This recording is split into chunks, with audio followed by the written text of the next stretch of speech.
El precio de Bitcoin ha alcanzado el día de hoy los $93.000. Eso significa que se encuentra a menos de un 7% de alcanzar la histórica cifra de los $100.000. ¿Lo conseguirá? Seguramente. ¿Es buen momento de compra? Eso es lo que vamos a determinar en este vídeo.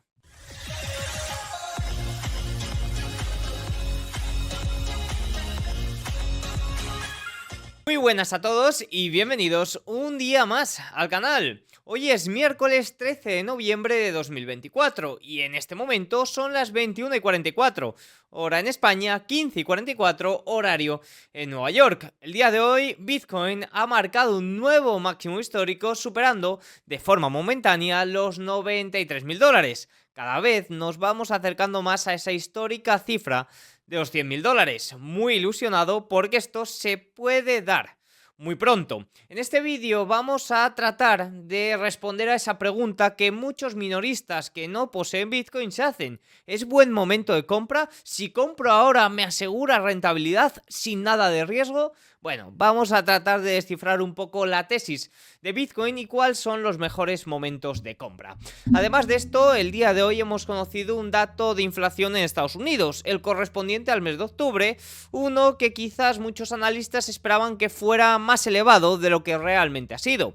Aún así, podemos observar el primer aumento en la cifra intermensual desde hace 7 meses. Sin embargo, no se debe a aumentos intermensuales descabellados, sino al efecto base. Así que vamos a verlo en detalle. Arranquemos hablando sobre el dato de inflación. En primer momento vamos a ver qué es lo que había previsto o lo que preveían la mayoría de casas de análisis, ya que a través de esto se puede descifrar si ha habido sorpresas o no y la posible reacción que ha tenido el mercado. Fíjense, el mercado esperaba un crecimiento intermensual del dato general de 0,21, lo que hiciera que se quedara el dato interanual en 2,6%, es decir, ya preveía un aumento desde el 2,4% que fue la tasa interanual del mes pasado, y esto no se debía a que se esperaba un aumento intermensual descabellado, como pueden observar, sino que se debía específicamente al efecto base. ¿Por qué? Porque ahora vamos a ver en detalle cómo de septiembre a octubre del año 2023 hubo una gran caída que evidentemente se contabiliza también ahora en el cambio de septiembre de 2024 a octubre de 2024. El dato subyacente se espera que creciera un 0,3% en el intermensualmente y que situara la tasa interanual en el 3,3%. El dato, como vamos a ver ahora mismo, ha estado muy en línea con lo esperado. Fíjense, los precios crecieron un 0,24%, un poquito superior a ese 0,21%, pero en el redondeo queda la cosa más o menos igual, en el 0,2%. Aquí podemos observar 0,24, un poquito superior a lo que se preveía, pero el redondeo, pues oye, 0,2%. Esto lo que hace es dejar el dato interanual en 2,58%. Se preveía un redondeo a 2,6, por tanto, oye, pues un poquito en línea. Evidentemente un repunte, como podemos observar, desde el 2,4 del mes anterior, es decir, repunte por primera vez en 7 meses, por primera vez desde marzo, debido, eso sí, al efecto base de septiembre-octubre del año 2023, donde cayó de 3,7 a 3,2%, pero también en línea con lo esperado. Fíjense, si nos vamos a octubre, a septiembre-octubre del año 2023, tenemos esto de aquí. ¿Y qué ocurrió aquí? Pues que el dato estaba más bien rondando el 4% en octubre del año 2020, en septiembre del año 2023, y de repente, no de repente, sino también debido al efecto base del año 2022, cayó al 3,2%. Es decir, esa gran caída de 5 décimas en el año 2023, pues ahora lo que ha producido es un ligero aumento de 2 décimas, ¿no? Es decir, no me preocupa para nada este ligero aumento en los datos o este primer aumento en 7 meses. La verdad, el objetivo o la tendencia de la inflación sigue siendo bastante positiva. Ahora más adelante, observando el detalle, vamos a comentar un poco lo que de verdad me preocupa, pero los datos, así a grosso modo, la verdad que siguen una tendencia bastante positiva. La tasa anualizada a 3 meses subió a 2,5% desde el 2,1% y la tasa a 6 meses disminuyó a 1,4% desde 1,6%. Evidentemente la tendencia es muy positiva, por más que haya voces de que las expectativas de inflación van a aumentar y demás. De momento, la verdad es que los datos siguen respaldando esa hipótesis de que la tendencia es positiva. Por el lado de la inflación subyacente, que excluye los alimentos frescos y la energía, el crecimiento de los precios intermensual fue de un 0,28%, que se redondea a 0,3%. Ojo aquí, porque si el dato general ha sido superior a lo esperado, el dato subyacente ha sido ligeramente inferior a lo esperado, es decir, un salto compensa el otro salto que ha sido menor a lo esperado. Esto dejó el dato interanual en el 3,3%, que es en línea con lo que se esperaba. Por tanto, oye, la tendencia aquí también es muy positiva, por más de que esta caída en los precios interanuales no se esté consiguiendo. ¿Pero por qué no se está consiguiendo? Por esta gran caída que había también el efecto base. De momento, la verdad que no me preocupa. La tasa anualizada a 3 meses subió a 3,6% desde el 3,1%. La tasa anualizada a 6 meses se mantuvo en el 2,6%. Si observamos más en detalle, vemos que el índice de vivienda subió un 0,4% en octubre, representando más de la mitad del aumento mensual. Ya saben que la inflación de la vivienda está siendo un poco el dolor de cabeza de los analistas. El índice de alquiler equivalente a los propietarios aumentó un 0,4% y el índice de alquiler aumentó un 0,3% durante el mes. Aquí es donde está principalmente el problema. Esta inflación de los alquileres es la que está elevando tanto el shelter, la inflación de la vivienda, y por tanto la inflación de los servicios. El índice de alojamiento fuera del hogar subió un 0,4% después de caer un 1,9% en septiembre. El índice de la vivienda aumentó durante el último año un 4,9%, lo que representa más del 65% del aumento total de 12 meses en el índice de todos los artículos menos alimentos y energía, es decir, del dato subyacente. Más del 60%, más del 65% se debe a la inflación de la vivienda. El índice de atención médica aumentó un 0,3% en el mes después de haber aumentado un 0,4% en septiembre. Automóviles y camiones usados subió un 2,7% en octubre después de haber aumentado solo un 0,3% en septiembre. El índice de tarifas aéreas aumentó un 3,2% en el mes después de que el mes pasado aumentó solo un 0,4%. Es decir, ha habido en diferentes índices que se ha visto un gran salto durante este mes. Aquí podemos ver la inflación de los servicios como, oye, poco a poco va logrando los objetivos, pero sí que es cierto que interanualmente pues todavía se mantiene por encima del 4%, a diferencia de esas cifras 2-3% que se mantenía previo a la pandemia. Pero sí que es cierto que, oye, esta cifra antes de la pandemia ya estaba por encima del 2%, es decir, el objetivo de esta cifra no es el 2%. Sobre todo el problema está aquí, en el alquiler, en el índice del alquiler equivalente, que el alquiler equivalente o el índice de alquiler equivalente, para los que no lo sepáis, es una estimación que hace el BLS, que hace el responsable de sacar este dato, que lo que hace, como la mayoría de los propietarios o la mayoría de los ciudadanos estadounidenses viven en propiedad, lo que hace es estimar cuánto pagarían esos ciudadanos si tuvieran que pagar el alquiler de su propia vivienda. Y esto lo que hace es que el verdadero dato de alquiler sea menor que el dato de alquiler equivalente, porque se va actualizando más pues con la evolución de los precios. Por tanto, aquí es donde, oye, hay algo que, como digo, trae mucho dolor de cabeza a los analistas, que durante el último año se han visto cómo la diferencia entre el alquiler equivalente y el índice de alquiler había sido la mayor desde 1993. Se están observando algunas peculiaridades por aquí que creo que se deben principalmente pues a este ciclo que es un poco peculiar debido a la pandemia, debido a excesos de muchas cosas que han ocurrido y que también afectan al sector inmobiliario y a la forma de medición de estos datos. Más importante que esto, vamos a observar lo que realmente me preocupa a mí. La clave de lo que está ocurriendo es que la inflación de los servicios aún está muy elevada. El IPC Supercore, que son los servicios excluyendo la vivienda, que ya vemos que es el principal responsable de la subida, pero los servicios en conjunto y excluyendo eso también siguen siendo un gran lastre para cumplir el objetivo, creció un 0,3% en octubre, dato inferior a septiembre y muy positivo con la tendencia, pero claro, el dato interanual se mantiene en el 4,3%.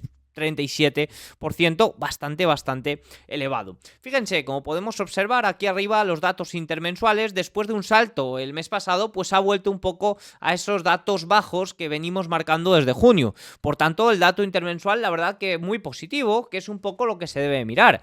Sí que es cierto que los datos interanuales siguen todavía siendo un gran lastre, siguen todavía muy elevados, pero claro, lo que hay que mirar sobre todo es el crecimiento intermensual, que sea más bien en línea con lo previo a la pandemia, porque en caso de que el crecimiento intermensual se desplome, como pasó en los meses de julio y agosto, pues ahí el riesgo de deflación sería bastante elevado. ¿Qué ocurre? Bueno, pues que la inflación de los servicios se mantiene todavía muy elevada, y es que es la caída de los bienes o la deflación, más específicamente de la energía, que estamos observando, la que lastra o la que está logrando que los precios vayan cada vez más a la baja. ¿Qué ocurre o qué me preocupa de todo esto? Bueno, pues me preocupa que se elimine esa deflación de los bienes y que poco a poco el precio de los bienes vuelva a ser positivo, porque en ese caso tendríamos una inflación de servicios muy elevada y una inflación de los bienes que también suma. Y no te quiero decir nada en caso de que haya un shock que provoque el alza de los precios del petróleo, de los precios energéticos, de los precios de los bienes. Evidentemente, toquemos madera, esperemos que no lo haya, pero claro, en todo ciclo de desinflación, si se quiere hacer bien, si se quiere hacer con el objetivo de un aterrizaje suave, pues se debe lograr bajar la inflación de los servicios de una forma lenta, que no cause deflación, que no lleve a la economía a recesión, pero en todo esto pues existe ese riesgo de que en caso de que haya algún problemilla, pues la inflación de los servicios sigue muy elevada y la inflación de los bienes ponderaría de una forma bastante brusca. Dicho esto, y por concluir, la verdad, los datos han estado muy bien, han estado muy en línea con lo esperado. Incluso yo creo que han sorprendido a muchos analistas que se esperaban que hubiera algún salto mayor después del aumento de los rendimientos de los últimos meses. Fíjense, de hecho la reacción de los rendimientos en un primer momento fue positiva, ya que vimos caídas después del gran alza de las últimas semanas, pero sí que es cierto que poco a poco los rendimientos del tramo largo fueron al alza. Pero si nos observamos en el tramo corto, que es un poco donde tiene potestad el movimiento de las tasas federales, los movimientos de la Reserva Federal, observamos que el rendimiento de la letra a 3 meses ha caído hasta el 4,4%. Es decir, está estimando en este momento 10 puntos básicos de bajada. Todavía no está descontando una bajada de 25 puntos básicos para la próxima reunión, pero ya está descontando parte de esa bajada. Por tanto, los próximos datos serán muy importantes. Tenemos datos de inflación por el lado del productor, datos de ventas minoristas durante esta semana. En caso de que sean negativos o en caso de que sean inferiores a lo esperado, podríamos ver cómo el rendimiento de la letra a 3 meses descuenta bajadas de tipos para la reunión de diciembre. Más comentarios sobre estos datos de inflación, sobre la evolución de la economía y especialmente las condiciones financieras. La presidenta de la Reserva Federal de Dallas, Logan, señaló 3 riesgos para el panorama de discusión en su discurso de hoy. En primer lugar, riesgos de inflación al alza debido a una combinación de demanda elevada o nuevos shock adversos a la oferta. Un poco lo que he comentado, al estar la inflación de servicios muy elevado, en caso de que haya algún shock de oferta, pues podríamos ver repuntes de inflación que no serán muy bienvenidos, evidentemente. Riesgos a la baja para el empleo. Cita la posibilidad de condiciones financieras más restrictivas debido al aumento de las tasas a largo plazo. Parte de este aumento refleja expectativas de una trayectoria más alta para las tasas de política. Hasta ahora, las valoraciones más altas en el mercado de valores y las diferencias de crédito más ajustadas han compensado el endurecimiento de las condiciones financieras por los mayores rendimientos del Tesoro. Sin embargo, una fracción considerable del aumento de rendimientos a largo plazo parece reflejar un incremento en las primas a plazo. Las primas a plazo compensan a los inversores por asumir el riesgo de futuras fluctuaciones de las tasas de interés. Las primas de plazo más altas pueden endurecer las condiciones financieras para cualquier configuración de política monetaria y por ende ralentizar la economía más de lo que el FOMC pretende. Si las primas a plazo continúan aumentando, la Reserva Federal, o en este caso los miembros de la Reserva Federal, podrían necesitar una política menos restrictiva, manteniéndose todo lo demás constante para lograr sus objetivos. Las tasas neutrales podrían ser más altas de lo que se pensaba. Dice, veo señales sustanciales de que la tasa neutral ha aumentado en los últimos años y algunas pistas de que podría estar muy cerca de donde se encuentra ahora la tasa de los fondos federales. Cuando los responsables de la política observan estimaciones de mediano plazo que sugieren un margen significativo para recortes antes de alcanzar la neutralidad, creo que deberíamos recordar la técnica de un capitán de barco, cuyo detector de profundidad podría confundir barro con agua. En estas aguas inciertas, pero potencialmente muy poco profundas, creo que es mejor proceder con cautela. ¿Qué quiere decir todo esto? Bueno, pues quiere decir la tesis que planteé el sábado. En mi vídeo del sábado, donde decía que la renta variable que la renta variable se podría ver afectada por el alza de los rendimientos, también evidentemente afectaría a la economía, ya que hablo en ese vídeo sobre la liquidez global, o sobre la liquidez neta de la Reserva Federal, perdón. ¿Qué está ocurriendo? Al final, el alza de las tasas, que las tasas rendimiento americano a 10 años se encuentra en este momento casi en el 4,5%, pues lo que hace es aumentar las pérdidas no realizadas de los bancos regionales, que han tenido un buen rally por la victoria de Donald Trump, pero que este aumento de los rendimientos, también provocado por la victoria de Donald Trump, es contraproducente, porque las pérdidas no realizadas aumentarían. ¿Qué ocurre? Que estos bancos regionales, evidentemente, están ya devolviendo esos préstamos que se les ofreció en marzo de 2023 para salvaguardarlos de aquella crisis, para que pudieran ofrecer liquidez a todos los que querían sacar su dinero. Evidentemente, desde entonces se abrió esa ventanilla de liquidez que ahora se está devolviendo, y también la liquidez neta de la Reserva Federal aumentaba porque había mucho dinero aparcado en el repo inverso que poco a poco se iba drenando a la economía.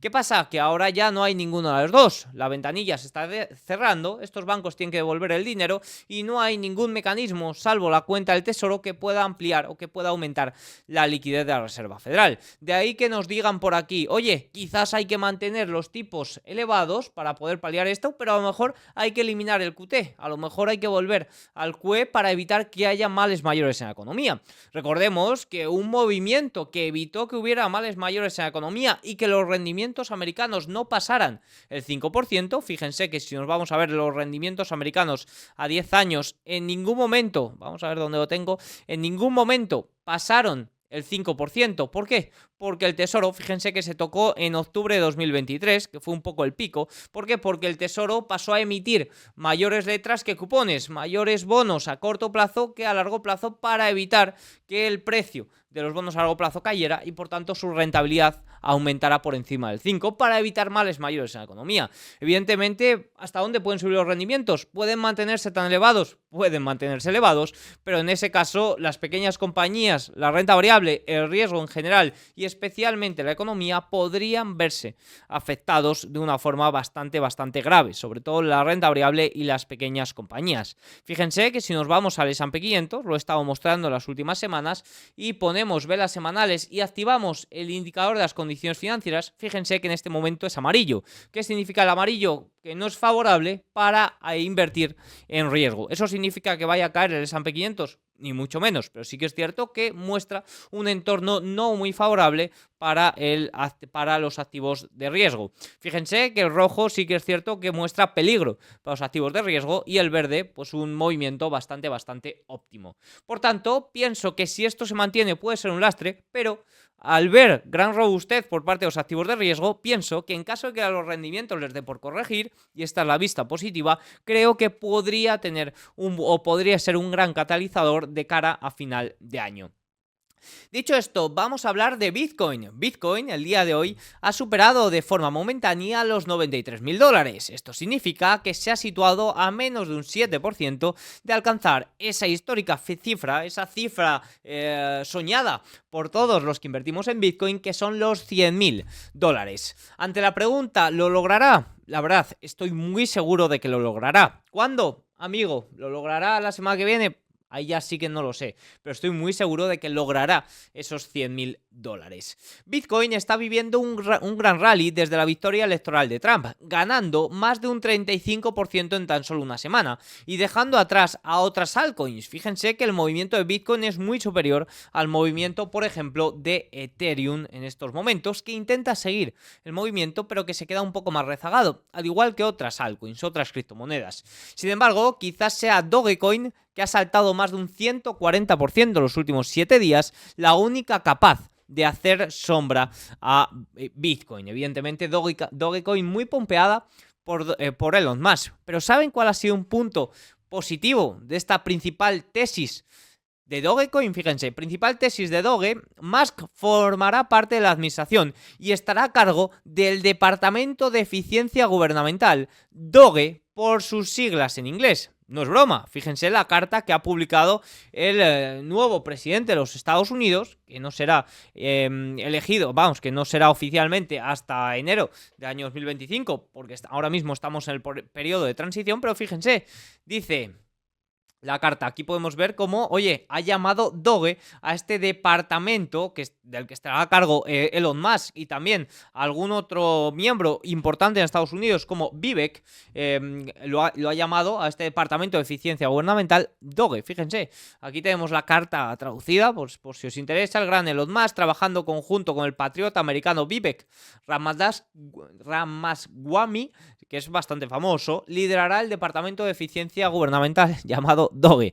Sin duda muy curioso, al final yo creo que no sé qué pasará de este gobierno, pero pasárnoslos bien, los inversores, con movimientos, creo que nos lo vamos a pasar bien. Bueno, el objetivo de Trump con esta nueva administración o con esta administración o este departamento del que estará a cargo Elon Musk es lograr un poco esa eficiencia, ¿no? Creo que no podrán actuar mucho sobre el déficit total del gobierno, creo que no serán capaces de lograr superávit, pero bueno, por lo menos se intenta, ¿no? Sinceramente pienso que Donald Trump se está rodeando de asesores bastante mejores que en la anterior administración, por tanto, pues vamos a ver a qué lleva. Como digo, observando el alza de los rendimientos y el dólar desde que se anunció esto, pues parece que los inversores no se creen mucho que puedan reducir el déficit. Pero bueno, la esperanza es lo último que se pierde. Si volvemos a Bitcoin, ante la pregunta ¿por qué está subiendo? Bueno, pues muy sencillo, porque están entrando grandes flujos de compra, al menos en lo que podemos rastrear. Fíjense los flujos de compra en los ETFs, cómo está siendo una semana totalmente espectacular, superando incluso lo del mes de enero y febrero cuando salió el ETF o los ETFs. Los niveles de sobrecompra son muy elevados en el indicador de fuerza relativa, en el RSI.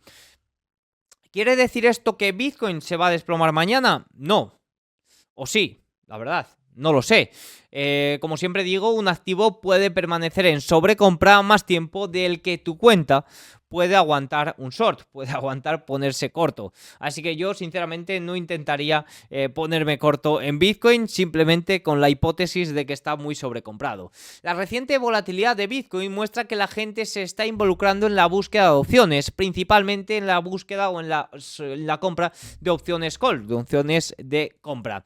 En definitiva, la pregunta que todos los inversores que no poseen Bitcoin en este momento es: ¿va a seguir subiendo? ¿Es momento de comprar? A la primera pregunta, como ya he respondido anteriormente, la respuesta es sí. A largo plazo y medio plazo, me atrevería a decir, Bitcoin va a seguir subiendo porque es un activo limitado, que poco a poco será acuñado como valor de refugio digital, por más que ahora se comporte como un activo de riesgo. Lo cierto es que en estos momentos la correlación con los activos de riesgo es mayor que la correlación con activos refugio, como por ejemplo puede ser el oro. Pero a largo plazo, la verdad que la tendencia es más correlacionada con el oro que con otros activos de riesgo. Desde aquí no voy a vender todas esas características libertarias que venden los libros de filosofía, tipo descentralización, resistencia a la censura, soberanía financiera, transparencia y seguridad, neutralidad y acceso global, resistencia a la confiscación.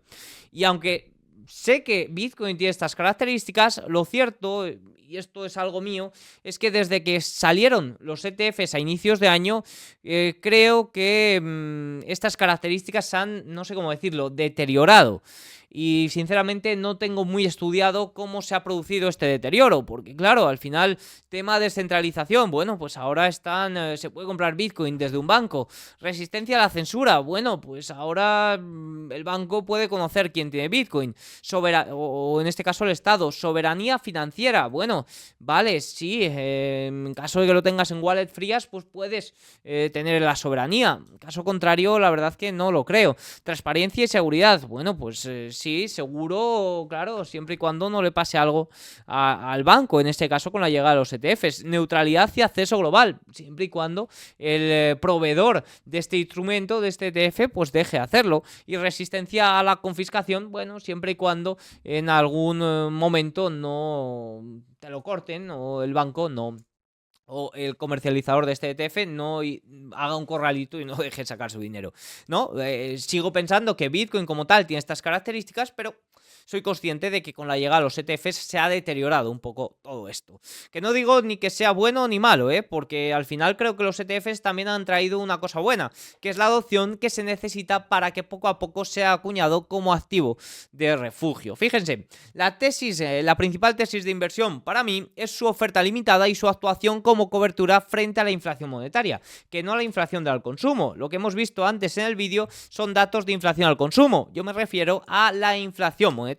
¿Qué significa la inflación monetaria? Es una parte de la inflación al consumo y significa el deterioro de las divisas fiat. Pienso que las divisas tradicionales están en crisis e incluso el dólar, que para mí es considerado como la divisa refugio, irá perdiendo valor poco a poco, como estamos observando, o muy rápidamente, como hemos observado los últimos 5 años. La inflación monetaria va de la mano al aumento de la liquidez global y a su vez el stock de deuda mundial y el conjunto de la liquidez global están estrechamente vinculados. La deuda debe ser pagada o refinanciada, dicho de otra manera, con 350 billones de dólares en deuda privada y pública pendiente con un vencimiento promedio de alrededor 5 años. Esto significa que 70 billones de dólares tienen que ser refinanciados cada año. Según cálculos de Michael Howell, 75 de cada 100 dólares transaccionados en los mercados financieros mundiales ahora representan una transacción de refinanciación de deuda. Esta tarea requiere capacidad de balance en todo el sector financiero, o lo que definimos como liquidez global. La relación entre deuda mundial y liquidez global fluctúa en torno a una relación de equilibrio cercana a 2,5 veces. En otras palabras, cada $1.000 de nueva deuda requiere $400 de liquidez para ayudar a refinanciarla. Cuando la liquidez es insuficiente, es abundante, pueden formarse burbujas financieras y cuando es insuficiente puede haber crash bursátiles. Esto es lo que se llama ciclos de liquidez global. La Oficina de Presupuesto del Congreso proyecta que la relación entre deuda pública estadounidense y Producto Interior Bruto se duplicará para 2050, acercándose rápidamente a un asombroso 250% del PIB.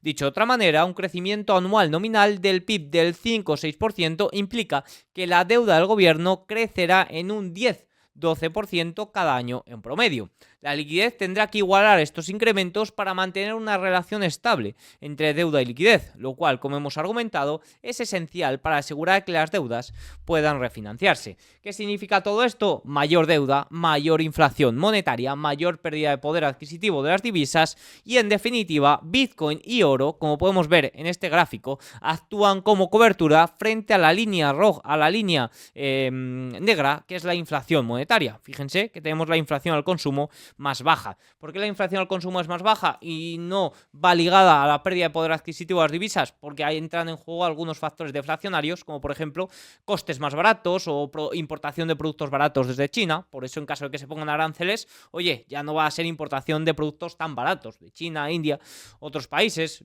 El tema de la inteligencia artificial, como el aumento de productividad, es un factor deflacionario. A la segunda pregunta, ¿es buen momento para comprar? Bueno, pues Bitcoin, desde mi punto de vista, y esto no es ningún comentario técnico, sino simplemente sentido común, Bitcoin sigue un ciclo bastante claro.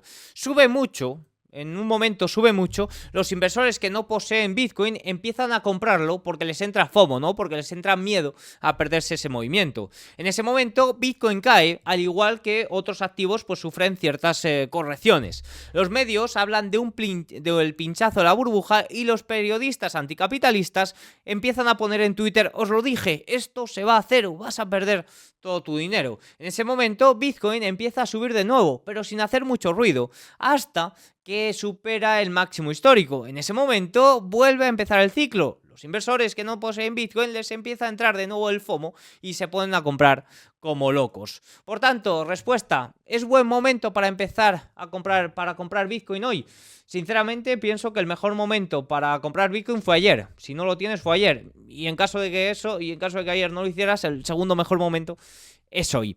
Pero sinceramente, si quieres asegurar un buen punto de entrada, si quieres, oye, asegurarte o correr menos riesgos, yo lo que recomiendo es que hagas los deberes ahora, empieces a investigar Bitcoin, a cómo comprarlo, a cómo guardarlo, lo que se llama autocustodia, y poco a poco vayas formándote una tesis sobre Bitcoin. ¿Y cuándo es el momento? ¿Cuál es la señal de compra? Pues mira, cuando veas este titular, cuando veas estos comentarios en los medios tradicionales, en la cola del Banco de España. Esto sí que es bueno y no los Bitcoin. En febrero de 2023 haciendo referencia a las letras del tesoro. En ese momento puede ser un claro punto de compra.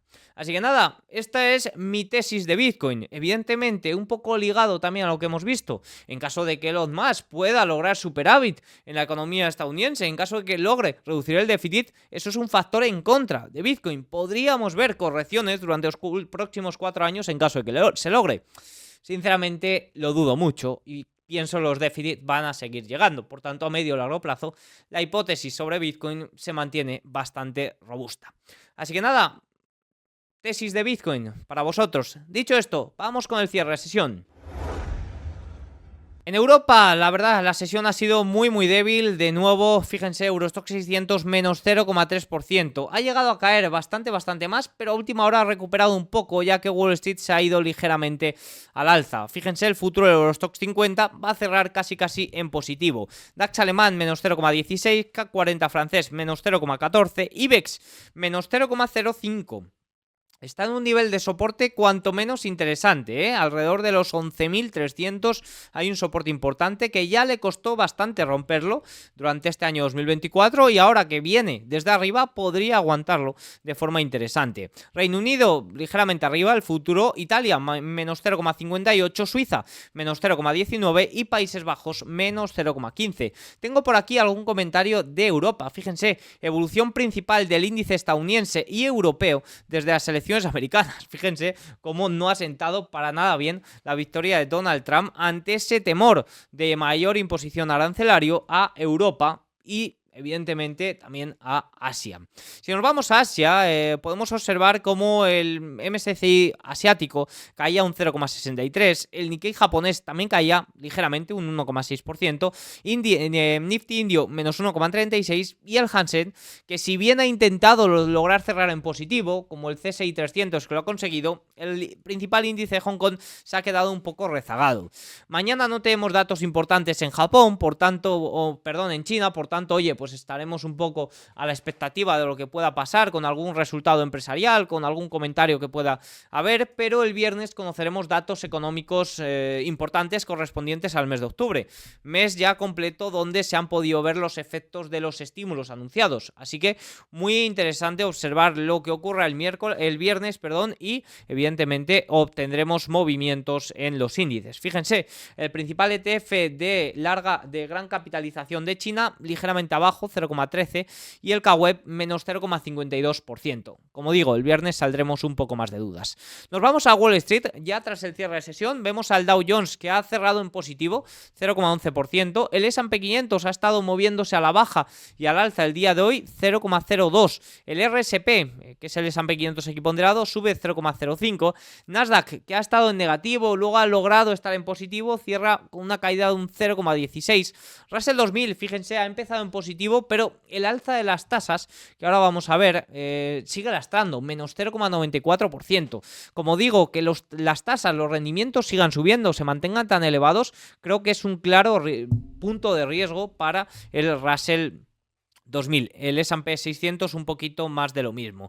Fíjense, si observamos los market leader, vemos como el ETF los 7 magníficos ha cerrado plano, es decir, ha sido un poco lo que ha sostenido al mercado. Apple 0,4% arriba, Microsoft 0,51%, ha intentado romper de nuevo los 429, no ha logrado romper este nivel de resistencia. Nvidia menos 1,38%, eso sí, en máximos históricos. Google, fíjense, menos 1,54%, la verdad es que la tendencia en estos 7 magníficos que estaba estaban un poco más rezagados, está siendo bastante positiva. Amazon, fíjense, 2,48, una tendencia muy positiva. Meta, menos 0,82%, pero al igual que Google, está, oye, en esta clara consolidación. En caso de que se logren aguantar estos niveles, fíjense, Meta aguantando media de exponencial de 20 sesiones, por encima de todas las medias, y oye, me parece interesante, tanto Meta como Microsoft. Creo que en caso de que veamos alguna corrección de los rendimientos, de que veamos algún dato, pues oye, ventas minoristas inferior, un poquito inferior a esperado o en línea, creo que podrían saltar. En caso de que veamos datos superiores, pues evidentemente no. Tesla, menos 0 o más 0,53%, bueno, aquí igual que con los activos de riesgo, sí que veo un riesgo un poco mayor de ciertas correcciones. Si volvemos al tablero, fíjense cómo el VIX, tras el dato de inflación y viendo que no ha supuesto ningún riesgo, fíjense cómo ha caído hasta el nivel de 14, marca mínimos desde el 18 de julio, desde mediados de julio ha habido un desplome total de la volatilidad. Fíjense el TLT, que cae un 0,95%, logra cerrar, fíjense, incluso por debajo del miércoles pasado, logra cerrar por debajo de este nivel de 90. Yo tenía marcado el nivel de 90, de hecho me ha sonado una alarmita en cuanto lo ha perdido, porque el nivel de 90 o por debajo del nivel de 90, veo que el ratio riesgo-beneficio ya empieza a ser bastante más favorable. ¿Cómo operar el TLT? ¿Cómo operar los bonos del Tesoro a 20 años? Pues hombre, yo no lo operaría esperando revalorizaciones a corto plazo rápidas. Creo que la principal tesis a favor del TLT, a favor de estos rendimientos a largo plazo, es en caso de que haya desaceleración económica o datos económicos que vayan hacia la desaceleración económica, como por ejemplo ocurrió en julio y agosto de este año 2024, que ahí fíjense como vimos un movimiento muy fuerte. Ahora, ha perdido niveles de tendencia importantes, no logra aguantar niveles ni superar medias, quizás tratar de pillar o de coger un cuchillo cayendo es algo más peligroso. Sí que sé, vamos, porque lo he mirado, que hay algún spread de opciones interesante. Evidentemente eso limita mucho el riesgo, pues podría ser interesante. En caso de que quieras hacerlo de forma especulativa con el TLT 5, por ejemplo, multiplicado por 5 para tratar de obtener mayor rendimiento, pues a su vez tiene mayor riesgo, y ahí sí que esperaría por lo menos un dato inferior a lo esperado, no cazar el suelo, pero oye, al menos cazar alguna ruptura de nivel, alguna ruptura de medias que pueda darme un poco más de seguridad, ¿no? Pero en este punto sin duda me parece interesante para vigilar. Fíjense que los rendimientos a corto plazo han cerrado a la baja después de los datos de inflación, que es un poco lo que más depende del movimiento de las tasas federales, pero en cuanto se va incrementando esa prima por duración que se debe a expectativas de inflación y sobre todo a expectativas de crecimiento económico, fíjense como el rendimiento americano a 10 años ha cerrado en máximos desde el 2 de julio, rendimiento americano a 20 años ha cerrado en máximos desde casi el 31 de mayo y rendimiento americano a 30 años ha cerrado en máximos desde finales de mayo. Evidentemente estamos observando cómo el tramo largo está teniendo un alza bastante considerable, y aquí un poco lo comentado, esto lastra mucho a la renta variable. Veremos en caso de correcciones debido a aumentos de liquidez también de cara a final de año, porque puede ser un gran catalizador para la renta variable y especialmente las pequeñas compañías. Fíjense cómo el dólar, un poco siguiendo este movimiento de rendimientos, sigue escalando, marca nuevos máximos desde, atención, el 1 de noviembre de 2023, es decir, máximos de este año. Ha pasado de mínimos anuales a máximos en cosa de mes y medio. Sin duda una auténtica locura el movimiento que estamos viendo en el dólar. Evidentemente frente al euro, pues fíjense, camino a la paridad. Dólar-euro también a máximos desde el 30 de octubre de 2023. ¿Logrará la paridad? Pues oye, vamos camino hacia ello, la verdad, no te voy a mentir, vamos camino hacia ello. Si tengo que apostar por una divisa, voy a apostar por el oro, ni mucho menos por el dólar, ni mucho menos lo haría por el euro. Ahora, a corto plazo, bueno, pues sí que es cierto, también viendo esta estacionalidad de cara a final de año, que podríamos ver ciertas correcciones en el dólar, en los rendimientos. Sí que es cierto que en el año 2016, tras la victoria de Donald Trump, vimos un movimiento muy fuerte hasta final de año del dólar y de los rendimientos al alza, y luego fue en el año 2017 cuando corrigió. Veremos a ver qué ocurre. Evidentemente, alzas tan fuertes de dólar, de rendimiento especialmente, hasta este casi 5%, lastran muchos activos de riesgo, y también habría que ver su impacto en las condiciones financieras, que eso puede ser importante, sobre todo teniendo en cuenta la situación del mercado laboral, que aunque se mantiene robusto, pues oye, estamos viendo algunas señales que no son muy positivas. Dicho esto, pequeño comentario sobre el petróleo, sin grandes cambios el día de hoy. Bitcoin ya lo hemos visto. Oro, fíjense, menos 0,87%, sigue aumentando esa gran corrección. La plata, más de lo mismo, menos 1,23%. Fíjense, la plata a mínimos casi cuando compré yo la primera vez. O sea que en este momento estoy prácticamente en stop loss. A lo mejor me ha saltado ya desde el 20 de septiembre. Tenía buen momento la plata, de hecho tuvo un buen movimiento, pero se ha revertido rápidamente debido a ese alza del dólar. Y como digo, es que al final el movimiento del oro había sido muy fuerte, por tanto esta corrección es más que sana, y de hecho me sorprende que el oro se mantenga tan fuerte con una fortaleza tan grande del dólar, que es que ha pasado de mínimos del año a máximos del año. Por tanto, veremos a ver cómo evoluciona. Caídas del dólar pueden beneficiar a estos activos, caso contrario pues seguirán sufriendo. Así que nada, poco más tengo que decir para el día de hoy. De cara a mañana tendremos en Europa datos de Producto Interior Bruto y datos de producción industrial. En Estados Unidos, inflación al productor, datos de paro semanal como cada jueves y comentarios de Powell como extra para mañana. Resultados empresariales, mañana presentará una compañía bastante famosa, Disney, también alguna compañía china como JD, y bueno, pues aquí bien pueden ver resultados empresariales un poco de segunda línea. Así que nada, tienen todos los datos. Creo que el vídeo de hoy ha sido muy, pero que muy interesante, analizando datos de inflación, situación de los rendimientos y especialmente Bitcoin. Espero que les haya gustado la tesis, así que si es así, háganmelo saber con un like, un comentario y nos vemos mañana. Chao.